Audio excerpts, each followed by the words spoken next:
When you're first starting carp fishing, the amount of conflicting information online can be an absolute minefield to navigate. So in this video, I'm going to give you 5 game-changing tips that really changed my angling when I started and ultimately led to me catching a lot more carp.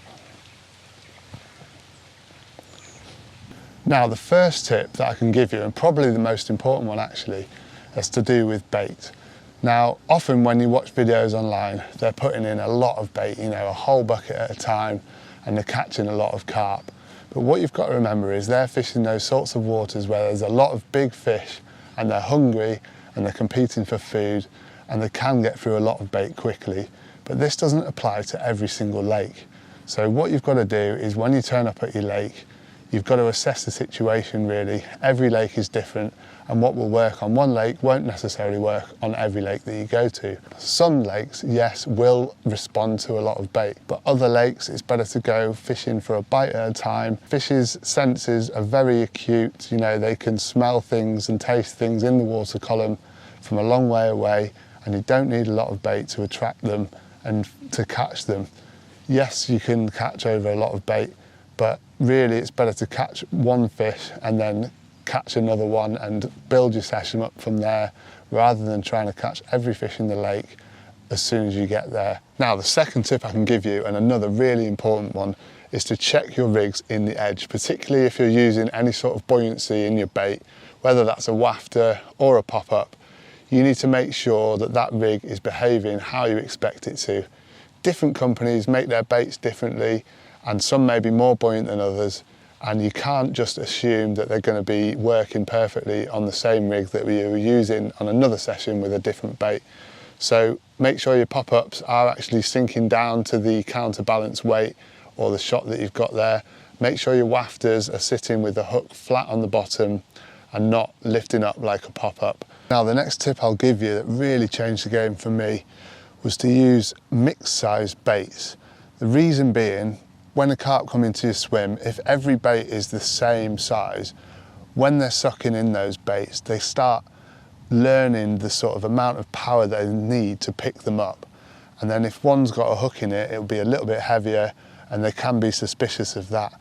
But if you've got different size baits, maybe you crumb them up, maybe you use sweet corn and pellets and different bits and bobs in your mix, the carp are picking up different size baits all the time and they can't regulate their suck to account for the hook. So here I've got 18mm and 15mm in cell. I'll probably crumb some up as well, and I might use that in a mix, or I might use a boilies on their own, but I'm always using different size baits.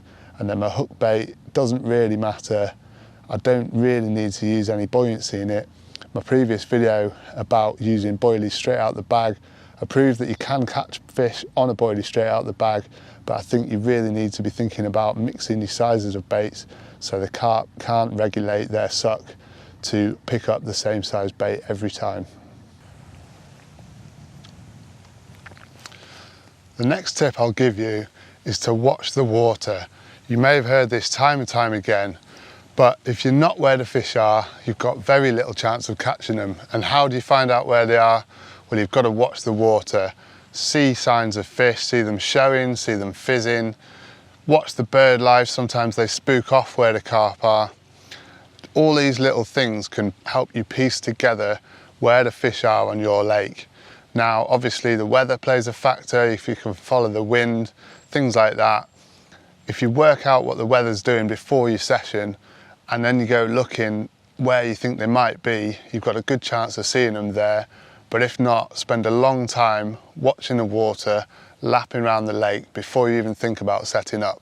Another massive game-changing thing that I changed in my fishing was the way my lead system behaves. Now, what I mean is, instead of having the lead fixed to the line, so it's got very little chance of coming off, I added an element of running setup into my rigs. So when I'm using an inline lead, I like to squeeze down the swivel ever so slightly so it pulls out of the lead really easily. So when a carp picks up the bait and shakes its head, the lead will slide away and there's no way it can use the weight of the lead to get rid of the hook. Similarly, if you're using a lead clip setup, you want to put the tail rubber on very lightly so that the lead can come off easily in the event of a take, and the fish, again, can't use the weight of that lead to shake the hook. Another massively important factor in carp fishing is the length of your rig. A lot of people don't think about this, and if you haven't, then you're definitely missing out on opportunities to catch fish. So make sure you watch this next video all about rig length, which will explain it in more detail. If you haven't subscribed to the channel already, make sure you do so. Give us a thumbs up and leave a comment below if you've got any questions, and I'll see you next time.